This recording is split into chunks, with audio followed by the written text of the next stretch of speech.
What's going on, guys? Welcome back. More NFL commentary. Again, really appreciate the subscriptions, the comments, the likes, the Twitter follows, everything I've gotten over the past couple days. I was asked to talk about the Browns quarterback situation. I want to do that for you guys tonight. If you have suggestions of what you want me to talk about, leave them down in the description. I'll try to knock them out. First thing I want to talk about is this mascot. Anybody else notice that this mascot does not smile? Find that a little bit strange. Is that a smile? To me, it's not. But, it's almost like this little dude knows it's about to go down. It is what it is. Browns quarterbacks, 22 of them. We could be here for hours, right? They have a problem, in my opinion, in Cleveland, far outside the quarterback position. They have tried it all. They've tried to get the veterans in. Your Jason Campbell, Delhomme, Garcia, Dilfer. Keep in mind, 2 of those were Super Bowl starting quarterbacks. They've tried to bring in quarterbacks to develop them, draft them to sit. Quinn, McCoy. They went and got your journeyman quarterbacks, Gronkowski, Kelly Holcomb. None of this has worked. And to me, I think it shows a lack of stability. It shows a lack of reliability. It shows a lack of wanting to build personnel the right way. There's no teams that are going to go out and be successful the way this team is ran. I know that some of this is injury related, but these are things that can't be ignored. Since 1999, only once have the Browns had a single starting quarterback for a full season. It was Tim Couch in 2001. 6 times or more, we've seen 3 or more quarterbacks walk out under center in a season. These are starting quarterbacks. That is not indicative of a well-run team. Whether we're talking about player personnel, whether we're talking about training of players, whether we're talking about health of players, there is more than just poor decision-making by quarterbacks on Sunday going on here. If you look at the facts, where we've got 8 head coaches, we've got 18 first-round picks, 10 of those picks coming in the top 10. And I know people are going to say, well, look at the success they've had outside of the top, first round or the top 10. I don't care.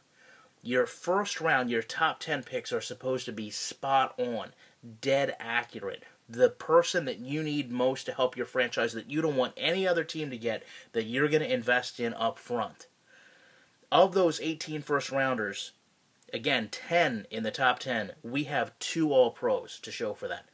2, Joe Thomas and Braylon Edwards. Braylon Edwards only got the nod 1 year, and I'm sure a lot of Browns have a lot of hostility toward the man, so I don't even know if they would want to count him.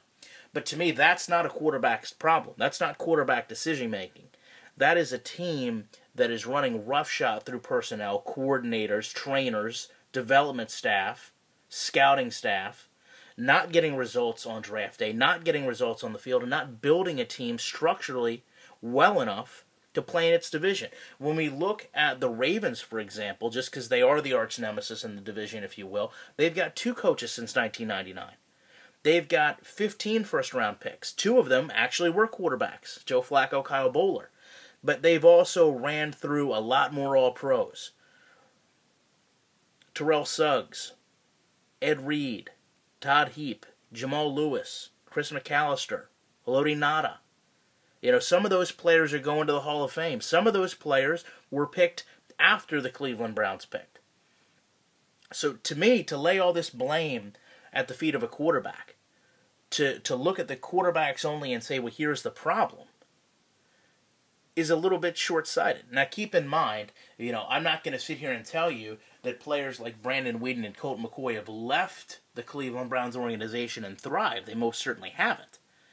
But what the Browns, in my opinion, need to do is settle down with a player, regardless of who it is. In my opinion, Johnny Manziel is not the answer. He doesn't have the maturity to lead a team that's went through times like this.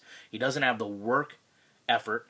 He doesn't seem to show to want to have the work effort, the desire, the drive to sit in a film room all day like the greats do.